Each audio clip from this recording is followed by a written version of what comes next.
Hey there, I'm Sarah. I'm excited to share Rebecca's wild story with you. It's got a juicy title.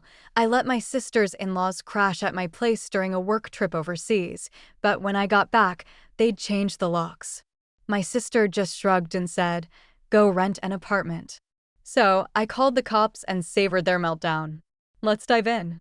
Hi, I'm Rebecca, 32 years old. I work for a big company with offices across Europe. My job? I travel to check on those branches. Sounds glamorous, but it's mostly spreadsheets and dull meetings. I got sent on a 6-month work trip, hopping through 8 countries. The company covers all costs, so I can't grumble. Still, 6 months away from home feels like forever. I own a cozy house I bought 3 years back. It's not a mansion, but I adore it. Leaving it empty for half a year wasn't an option, so I asked my parents to watch over it. My parents, Margaret and David, are both 58 and retired. Mom was a teacher, Dad worked construction. They're solid folks, though they can be a bit extra at times. I've got a younger sister, Jessica, who's 28. She married Mark, a decent guy who does accounting, about a year ago. Jessica's always been the golden child, prettier, more outgoing, and Mom and Dad's favorite. "Don't worry, sweetie," Mom said when I asked them to look after the house. "Just hand over the spare key, and we've got it covered." "I really appreciate this," I told them. "I promise I'll bring you some amazing gifts from Europe." So, I gave them my house key and went over the basics. Water the plants, bring in the mail, run the water once in a while. Standard house-sitting stuff. I flew out to Frankfurt first. The work was fine, checking books, reviewing procedures, writing reports. I moved from city to city, doing the same thing over and over. About 2 weeks after I left home, I got a call from Mom. "Hi, honey. How's the trip going?" "Pretty good. How's everything at home?" "The house is fine, actually. That's why I'm calling. We have a favor to ask you. You remember Jessica's in-laws? Mark's parents, Robert and Linda." "Yeah, from the wedding. They seem nice. They just moved to our city, and they're looking for a house, but don't want to waste money on rent. We were thinking maybe they could stay at your place temporarily, just until they find their own place." I felt my stomach drop. "Mom, I don't know. That's my house. They're family now. And you met them. They're very nice people. It would mean so much to Jessica." I thought about it. They had seemed decent at the wedding. And my house was just sitting there empty. "Fine, but only temporarily, and I want them out before I get back." "Of course. Thank you so much, honey." An hour later, Jessica called me. "Rebecca, thank you so much. This will really help me get closer to Mark's parents. Just make sure they understand it's temporary." Of course, they're so grateful. After that, I got really busy with work. I was checking all the foreign branches one by one and didn't have much time to communicate with my relatives. The weeks flew by as I traveled from country to country. But about 2 months later, I got a call that changed everything. It was from Mrs. Patterson, my elderly neighbor. She's this sweet woman who lives next door, and I'd given her my phone number before I left, just in case there were any problems with the house. "Rebecca, it's Mrs. Patterson." "Oh, hi. Is everything okay with the house?" "Well, that's why I'm calling. Your new tenants seemed very decent at first, but now there are regular parties happening at your house." "Parties?" I couldn't believe what I was hearing. "Yes, dear. Your parents and other people gather there, and they have a lot of fun almost until morning. I thought you should know." I was shocked. I couldn't imagine elderly people like Robert and Linda throwing parties in my house. "Are you sure?" "I'm afraid so. I even took some photos and videos. I can send them to you if you'd like." A few minutes later, my phone started buzzing with messages from Mrs. Patterson. Photos and videos of my house at night with loud music, people standing around on my lawn, cars parked everywhere. The videos showed guests behaving terribly, throwing garbage around, shouting loudly, acting like complete slobs. I was absolutely shocked. These people were treating my house like some kind of party venue. I immediately called my mother. "Mom, the neighbors are complaining about Robert and Linda. They're throwing parties in my house." There was a pause. "Oh, that. Well, Rebecca, nothing terrible is happening. They're just making new friends in the city and inviting them over sometimes. Sometimes? Mom, this looks like every night. And look how these people are behaving. You're being dramatic, honey. I don't like this at all. Mom, this needs to stop. And then she hung up on me, just like that. I called back immediately but got voicemail. I tried Dad's phone. Same thing. They weren't answering. So I called Jessica. Jessica, I need Robert and Linda's phone number. I need to talk to them about what's happening at my house. What are you talking about? They're throwing parties. The neighbors are complaining. Rebecca, you're totally overreacting. They're just being social. I want their phone number so I can talk to them myself. I'm not giving you their number. You're making a big deal out of nothing. And then she hung up too. After my family hung up on me, I was so angry I couldn't even think straight. Here I was, thousands of miles away, trying to do my job, and these people were turning my house into some kind of party central while my own parents and sister acted like I was the problem. I stopped calling them after that. What was the point? They'd made it clear whose side they were on, and it wasn't mine. I threw myself into work instead, checking branch after branch, writing report after report. At least work made sense. Numbers don't lie to you or hang up on you when you're trying to have a reasonable conversation. The next few weeks dragged by. Every night, I'd lie in whatever hotel bed I was in, thinking about what was happening to my house. Were they still throwing parties? Were people sleeping in my bed, using my bathroom, going through my stuff? The thought of strangers pawing through my personal belongings made me sick. I was supposed to be in Europe for 6 months total, but I started working like crazy to get everything done early. I wanted to get home and deal with this mess as soon as possible. I worked weekends, stayed up late writing reports, did everything I could to finish ahead of schedule. Finally, I managed to get everything done about 2 weeks early. I was exhausted, but I didn't care. I just wanted to go home and reclaim my house from these party animals. 3 days before my flight, I sent text messages to both my mother and Jessica. The message was simple: I'm coming home in 3 days. Make sure Robert and Linda are out of my house by then. I saw that both of them read the messages. You know how it shows when someone read your text? Yeah, they both read them, but neither one responded, not a word. That made me even angrier. The flight home felt like it took forever. I kept checking my phone, hoping maybe one of them would text me back, but nothing. Complete silence. When I finally landed at the airport, I was dead tired, but also wired with nervous energy. I grabbed a taxi and told the driver my address. During the whole ride, I kept thinking about what I'd find when I got there. Maybe Robert and Linda had already moved out, and my family was just too embarrassed to respond to my texts. Maybe the house would be clean and empty, waiting for me. But as we pulled up to my street, I saw cars in my driveway. My heart sank. I paid the taxi driver and walked up to my front door with my suitcase. I pulled out my house key, the same key I'd had for 3 years, and tried to put it in the lock. It didn't fit. I tried again, thinking maybe I was just tired and not doing it right. But no, the key definitely didn't fit. The lock was completely different. For a few seconds, I just stood there in complete shock. These people had actually changed the locks to keep me out of my own home. I started knocking on the door hard. Hey, open up. This is my house. I could see lights turning on inside, but nobody came to the door. I kept knocking and shouting, I know you're in there. Open this door right now. Finally, after about 5 minutes of me pounding on my own front door like some kind of crazy person, Linda opened it.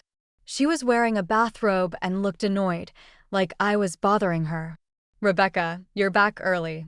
Yeah, I'm back early, and I want to know why my key doesn't work in my own front door. We changed the locks for security reasons. Look, we haven't found a house yet, so we're not ready to leave. You'll have to stay somewhere else for now. I couldn't believe what I was hearing. This woman was standing in my doorway, telling me that I couldn't come into my own house. Are you insane? This is my house. We'll discuss this later. It's late, and we don't want to disturb the neighbors. And then she closed the door in my face at my own house. I stood there for a minute, shaking with rage. Then I called Jessica. Jessica, your mother-in-law just told me I can't come into my own house because they changed the locks. What the hell is going on? Rebecca, please don't make a scene. Come to Mom and Dad's house. We need to have a serious conversation about this. I didn't have much choice. I couldn't get into my own house, and I needed answers. I left my suitcase with Mrs. Patterson next door. At least she was still on my side and drove to my parents' house. When I walked in, it was like walking into an ambush. Mom, Dad, Jessica, and Mark were all sitting in the living room, and they all had these serious, determined looks on their faces, like they'd been planning this. "What's going on?" I demanded. "Why can't I get into my own house?" Jessica stood up. "Sit down, Rebecca. We had a family meeting last week, and we made some decisions. Robert and Linda are going to stay in your house." I felt like someone had punched me in the stomach. "What do you mean, stay in my house?" They spent some of the money from selling their old house on traveling and shopping and other things. So now they don't have enough money to buy a decent place here. Mark and I are going to save up and help them with the down payment, but that's going to take time. How much time? Mark spoke up for the first time. "We need to save about $100,000. $100,000? I almost choked. "And where am I supposed to live while you're saving up this money?" Jessica sat back down and looked at me like I was being unreasonable. "You can rent an apartment for now. It's not that big a deal." I looked at my parents, waiting for them to say something, anything. To tell Jessica she was crazy, that this was my house and I had every right to live in it. Instead, Dad nodded. "It's a good solution, Rebecca. It helps the family." Mom added, "It's just temporary, honey." I realized then that they were all in on this. My whole family had gotten together and decided to give away my house without even asking me. They'd had a family meeting and I wasn't even invited. I smiled at them. It wasn't a happy smile. "Okay," I said. "I'll solve this problem on my own." They all looked relieved, like they thought I was agreeing to their insane plan. Jessica actually smiled back at me. "I knew you'd understand eventually. You're such a good sister." I didn't say anything else. I just turned around and walked out of their house, shaking with anger. They thought they'd won. They thought they'd convince me to just roll over and let these people steal my house while I paid rent somewhere else. I drove back to my house in a complete rage. The nerve of these people. My own family had basically sold me out. And now I was supposed to just accept that strangers were living in my house while I paid rent somewhere else, like some kind of homeless person. When I got back to my street, I went straight to Mrs. Patterson's house to get my suitcase and figure out what to do next. "Oh dear, you look upset," she said when she opened the door. "Did you get into your house?" "They changed the locks," I told her. "And my family thinks I should just rent an apartment while these people live in my house indefinitely." Mrs. Patterson's eyes went wide. "That's terrible. You can't let them get away with that." "I don't plan to, but right now I need somewhere to sleep. Do you know any hotels nearby?" "Nonsense. You're staying here tonight. I have a guest room and it's getting late. We can figure out what to do in the morning." I was so grateful I almost cried. At least one person was on my side in this mess. Mrs. Patterson made me some tea, and we sat in her kitchen while I told her everything that had happened, about the parties, about my family hanging up on me, about the family meeting where they decided to give away my house. I went to bed that night knowing exactly what I was going to do in the morning. I woke up early, around 7 a.m. I still had 2 weeks of vacation time left since I'd finished the Europe work ahead of schedule, which meant I had 2 weeks to fix this mess. The first thing I did was call the police. "I need to report squatters in my house," I told the dispatcher. "People are living in my house without permission. They changed the locks and they're refusing to leave." "We'll send someone over." "What's your address?" I gave them my address, and within 30 minutes, 2 police officers showed up. I met them outside my house. "You're the homeowner?" one of them asked. "Yes, these people have been staying here temporarily, but now they've changed the locks and are refusing to let me in." The officers walked up to my front door and knocked. It took a few minutes, but eventually Robert answered. He looked nervous when he saw the cops. "Is there a problem, officers? We understand there's a dispute about this residence. Can we come in and talk?" Robert let them in, and Linda appeared a minute later. They immediately started talking about how I had given them permission to stay there, how they were family, all that garbage. But then I showed the police the locks. "These are different from the locks that were here when I left. They changed them without my knowledge and refused to let me in last night." One of the officers examined the locks, then looked back at Robert and Linda. "Is this true? Did you change the locks? Well, yes, but for security reasons, Linda said. Ma'am, this is her house. You can't change the locks on someone else's property without permission. And you can't refuse to let the homeowner into their own house. But we don't have anywhere else to go, Robert protested. That's not our problem, the second officer said. You're acting illegally here. If you don't leave voluntarily, you can be arrested for trespassing. Robert and Linda looked at me with pure hatred. I could see Linda pulling out her phone, probably calling my sister or my mother. How long do we have? Linda asked. You need to be out today. If we get another call about this, you'll be arrested. Sure enough, about 5 minutes after the police left, my phone started ringing. It was Jessica, but I didn't answer. Let her leave a voicemail. I finally went into my own house for the first time in months, and I was furious at what I saw. They had completely rearranged everything. The living room was painted a different color, some ugly beige that I hated. All my furniture was moved around.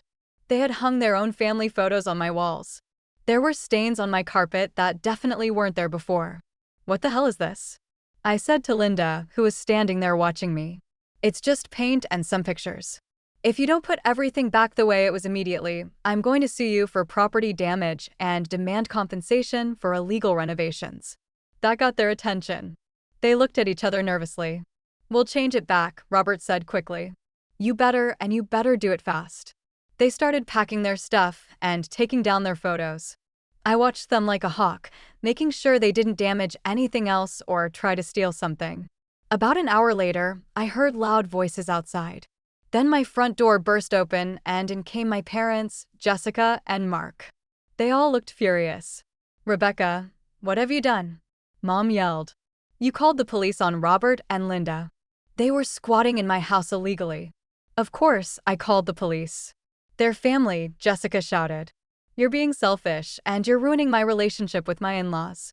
If you care so much about your in-laws, let them live with you in your apartment. Our apartment is too small, Mark said. Then find them a bigger apartment and pay for it yourself. But they're not living in my house.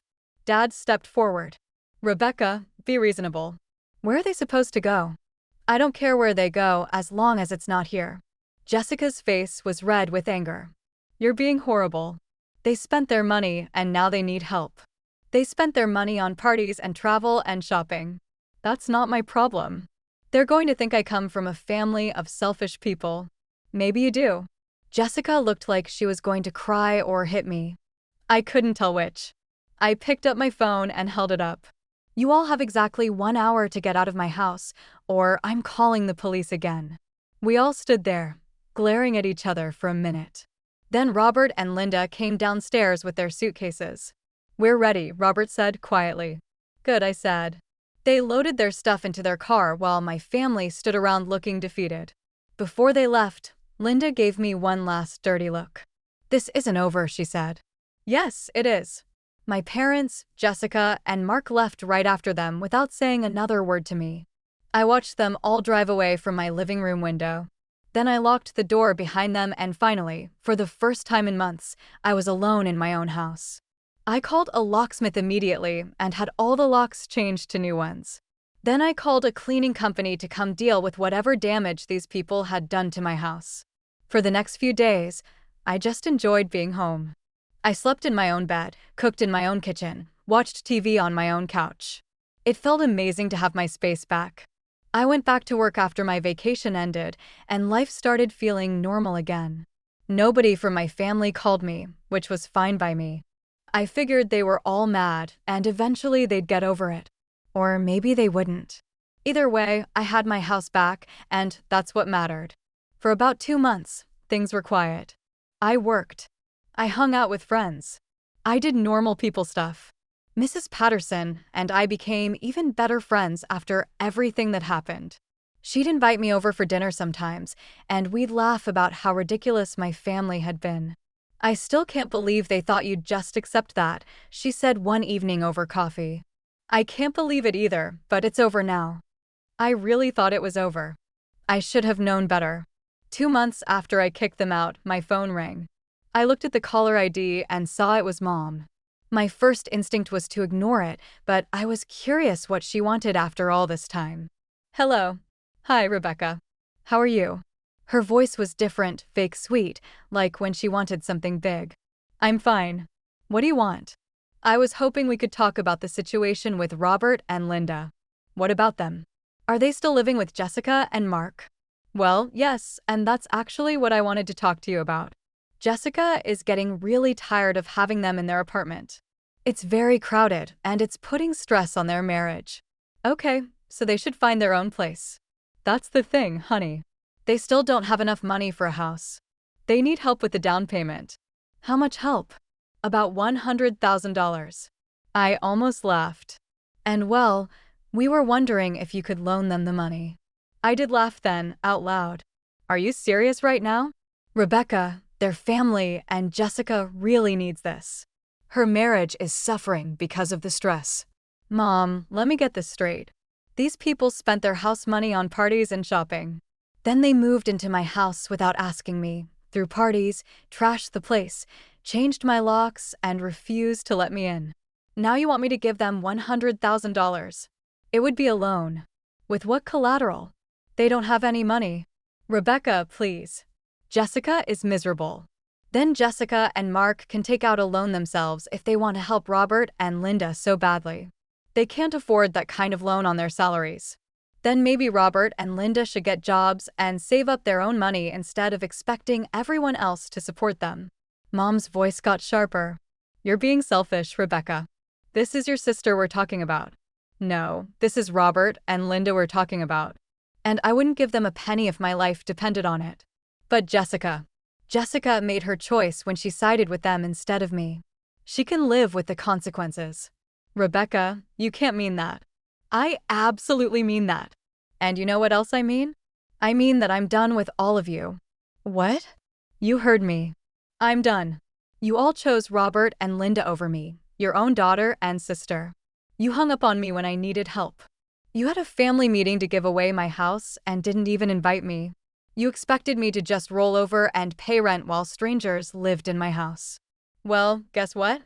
I don't need family like that. Rebecca, don't say things you'll regret. I'm not going to regret anything. I'm going to hang up now, and I don't want you to call me again. Rebecca. I hung up on her, just like she'd hung up on me months earlier. But I wasn't done yet. I went through my phone and blocked every single one of their numbers. Mom, Dad, Jessica, Mark, all of them. Then I blocked them on social media too. If they wanted to choose Robert and Linda over me, that was fine. But they weren't going to keep coming back, asking for money when their brilliant plan didn't work out. The next few weeks felt calm and quiet. No one called to guilt me or beg for favors. I didn't have to fix anyone's mess or give up my peace for people who never cared about me. I hung out more with friends who truly valued me. I went on a few dates. I poured energy into my job and earned a promotion. Life felt great. Sometimes I'd wonder about Robert and Linda. Were they still cramped in Jessica's small apartment? Did they find work? Did they ever get their own place? But honestly, I didn't care enough to dig deeper. Mrs. Patterson would ask if I missed my family. Not really, I'd say. I missed the dream of a family that actually cared. But those people? Not at all. Don't you think they'll change someday? She'd ask. Maybe. But I'm not waiting around. They burned that bridge to ashes. It's been nearly a year since I blocked their numbers. I don't know where Robert and Linda ended up. I have no clue if Jessica and Mark are still together or if their unwanted guests tore them apart. I don't know if my parents ever saw how much they messed up. And you know what? I sleep just fine not knowing any of that. I have a good job, a nice house, and friends who actually respect me. I don't have to deal with people who think I exist just to solve their problems or bankroll their bad decisions. I learned that blood doesn't make someone family. Respect and loyalty make someone family. And my biological family had neither.